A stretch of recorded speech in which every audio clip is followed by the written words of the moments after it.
Bible हमें इफिसियों 6 में बताती है praying with all manner of prayer, अलग अलग तरीके से जो प्रार्थना है उसमें प्रार्थना करो। यानी जो प्रार्थना है वो केवल एक तरीके की नहीं है, प्रार्थना बहुत तरीके की प्रार्थना है और हमें सीखना है कैसे हम प्रार्थना कर सके। वो एक ऐसा ऑर्केस्ट्रा है, आपने देखा है ऑर्केस्ट्रा है जिसमें ड्रम भी है, जिसमें कोई कीबोर्ड में है, पियानो में है, कुछ लोग गा रहे हैं, कुछ लोग बेस गिटार बजा रहे हैं, अलग अलग जो उसमें इंस्ट्रूमेंट्स हैं वो जब साथ में आते हैं तो एक ब्यूटीफुल सिम्फनी, एक बहुत ही सुंदर, एक मधुर, एक मीठी आवाज उसमें से निकलती है। वैसे ही प्रार्थना भी है। मगर परमेश्वर का वचन हमें सिखाता है कि कैसे हम प्रार्थना में जा सकते हैं, बढ़ सकते हैं। और आप जब उसको देखेंगे, मैं आपको बता रहा हूं, जब आप आज इसके बाद वो करेंगे, और ये मैं अपना, ये कोई मेरा कहा हुआ बात नहीं है, ये परमेश्वर के वचन में उसका सत्य है। जब आप ये करोगे 99% आपकी बैटल्स खत्म हो जाएंगी। जो 1% है वो नहीं है जो शैतान लाएगा, मगर वो भी खत्म हो जाएगी। मगर 99% जो आप लड़ रहे हो सालों से, वो पूरी रीति से खत्म हो जाएगी यीशु के नाम में। आमीन। क्योंकि हमें बुलाया गया है जय का जीवन जीने के लिए। आमीन। कितने लोग मानते हैं इस बात को? अगर आप मानते हो जोर से आमीन बोलो। बोलो, मुझे बुलाया गया है जय का जीवन जीने के लिए। जब आप जय में जीते हो तो परमेश्वर की आराधना होती है। आमीन। जब आप जय में जीते हो, बोलो, जब मैं जय में जीता हूं तो परमेश्वर की आराधना होती है।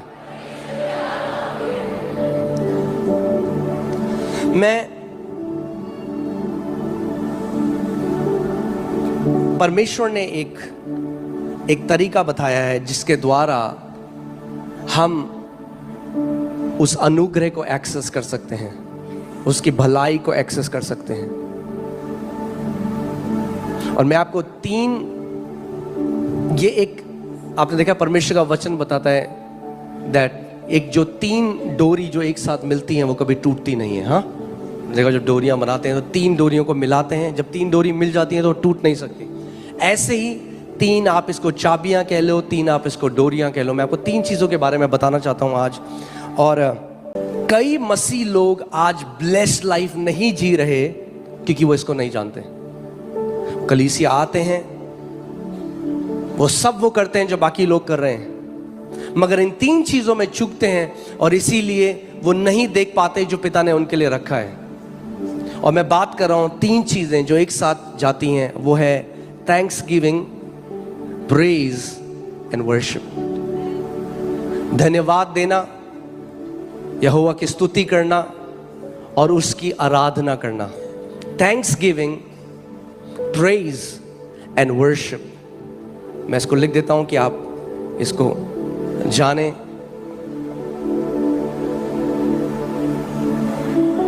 Thanksgiving, praise and worship.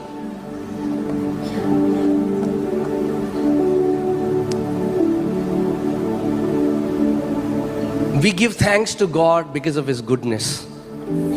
हम परमेश्वर को धन्यवाद देते हैं क्योंकि वो एक भला परमेश्वर है, वो एक अच्छा परमेश्वर है। But we praise Him because of His greatness, because of His, हम परमेश्वर को धन्यवाद देते हैं क्योंकि वो भला है, मगर हम परमेश्वर की स्तुति करते हैं क्योंकि वो महान और सामर्थी है। Amen. And we worship God because He is holy.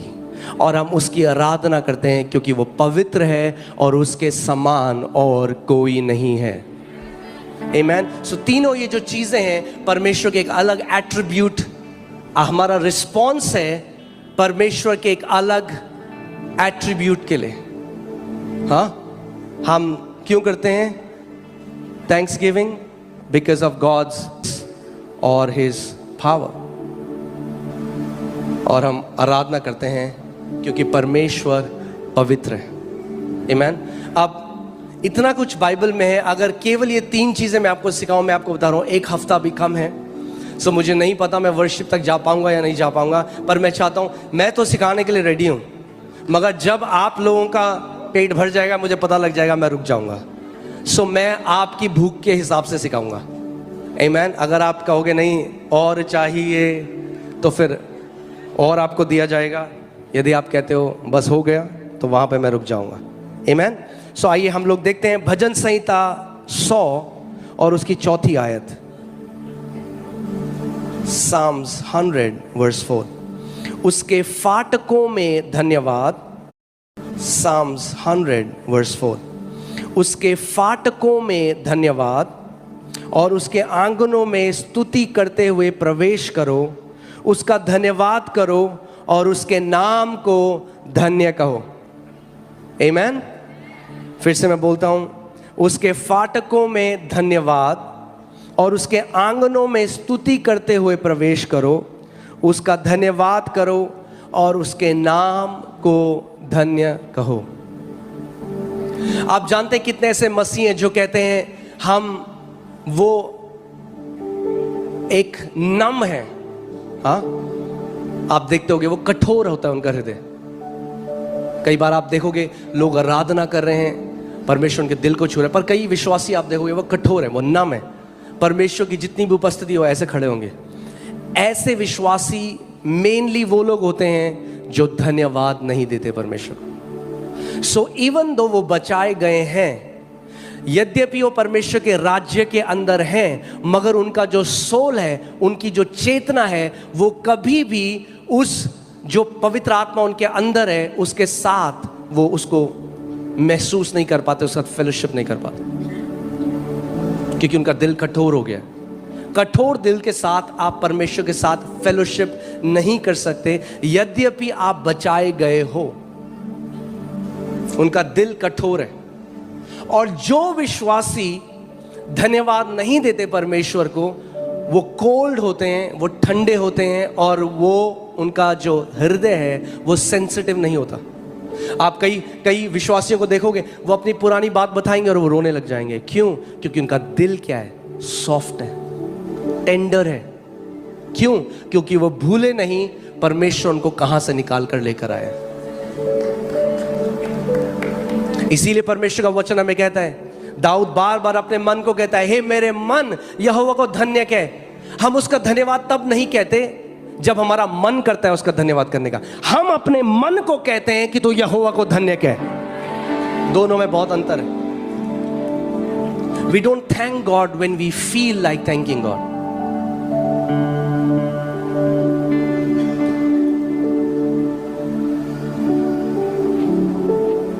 Amen. और आज बैठा था, मैं उनको ये बात सिखा रहा था, और ये आज हम सब के लिए है। हमें जानना है हम 3 पार्ट बीइंग है, हम एक आत्मा है। Feel like thanking God.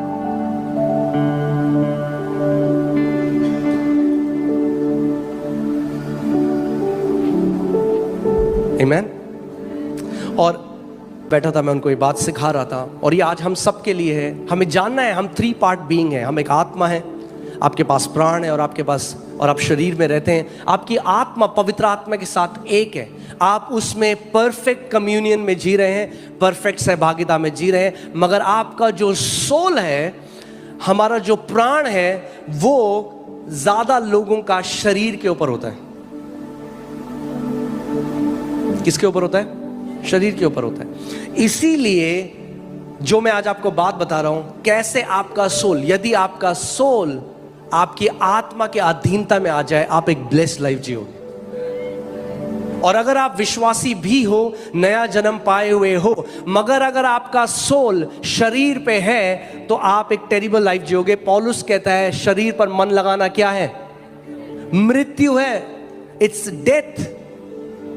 सो पुराने नियम में परमेश्वर ने हेवन का वो दिया मूसा को। बाइबल बताती है कि मूसा को जब एक क्या बोलेंगे हिंदी में, एक नक्शा दिया गया, जब परमेश्वर ने उसको नक्शा दिया कि तंबू कैसा बनाना है, जो स्वर्ग का प्रतिबिंब था, उसका रिफ्लेक्शन था, तो वहां पे 3 चीजें थी। एक था आउटर कोर्ट, बाहर का आंगन था, फिर पवित्र स्थान था, और फिर अति पवित्र स्थान था। और ये 3 चीजें जो मैं आपको बता रहा हूं, किसी भी आप घर में जाते हैं तो क्या होता है बाहर? सबसे पहले अगर आपको प्रवेश करना है तो किसके द्वारा आप प्रवेश कर सकते हो?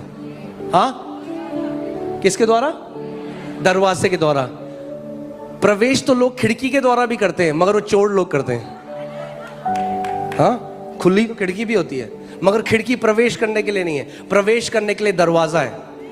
और यीशु ने कहा नए नियम में कि दरवाजा कौन है? मैं हूं। सो परमेश्वर के राज्य हम कैसे प्रवेश? आप परमेश्वर के राज्य में पहले से प्रवेश कर चुके हो, मेरी बात को ध्यान से सुनो। मगर आज आपका प्राण, अगर आप, जब हम परमेश्वर की आराधना करने लग जाते हैं, when we thank God, तो हमारा सोल क्या करता है? सबसे पहले शरीर से हटकर उसकी प्रेजेंस में वहां पे प्रवेश करता है। आप देखते हो लोग बोलते हैं अरे हम कलीसिया गए, क्या उपस्थिति थी। कितने लोग, हाँ, कितने लोगों के साथ हुआ है? उपस्थिति आपके घर में भी है। यहां पे क्या हुआ? जैसे ही आपने, यहां पे क्या हुआ? जैसे ही आपने परमेश्वर को धन्यवाद करने लगे, उसकी स्तुति करने लगे, उसकी प्रशंसा करने, आपकी अवेयरनेस, आपकी चेतना उस दरवाजे की तरह एंटर हो गई और आप महसूस करने लगे उस अनॉइंटिंग को, उस अभिषेक को, उसके प्रेम को, उसकी दया को, उसकी करुणा को।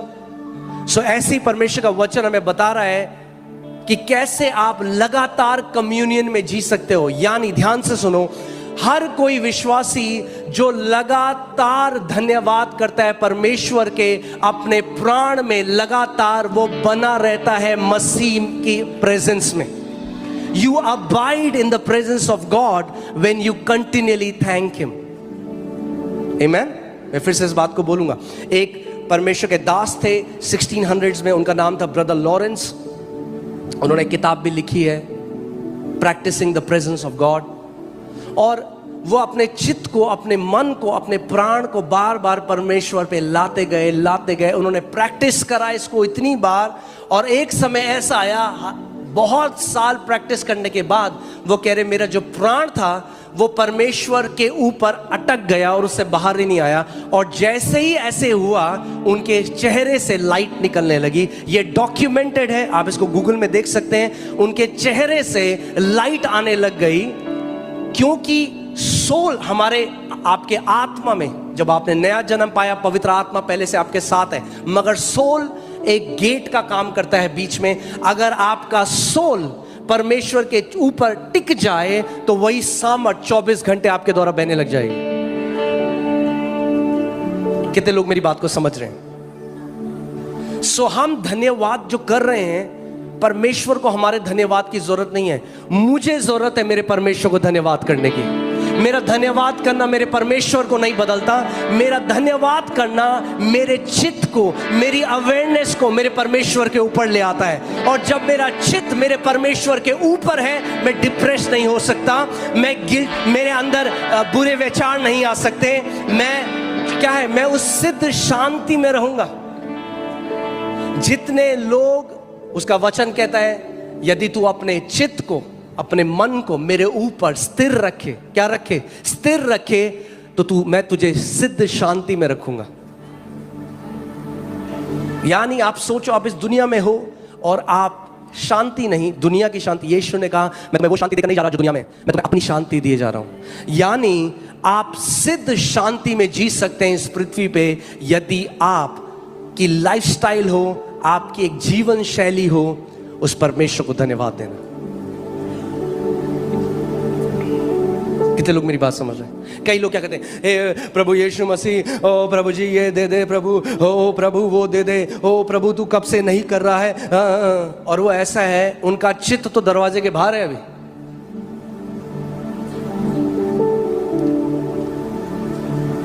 So in their hearts are not tender.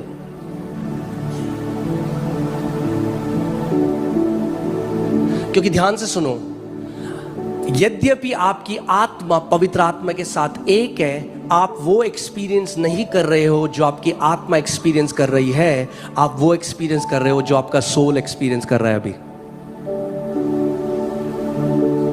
मगर जब आप अपने सोल को परमेश्वर को धन्यवाद करने पे लगा देते हो, तो क्या होता है? वो ऐसा है, गेट खुल जाता है और परमेश्वर की उस मैनिफेस्ट प्रेजेंस, उस ग्लोरी में, उस महिमा में आप प्रवेश कर जाते हो। मूसा को परमेश्वर ने बताया आउटवर्ड कोर्ट है, एक बाहरी कोर्ट है। हा?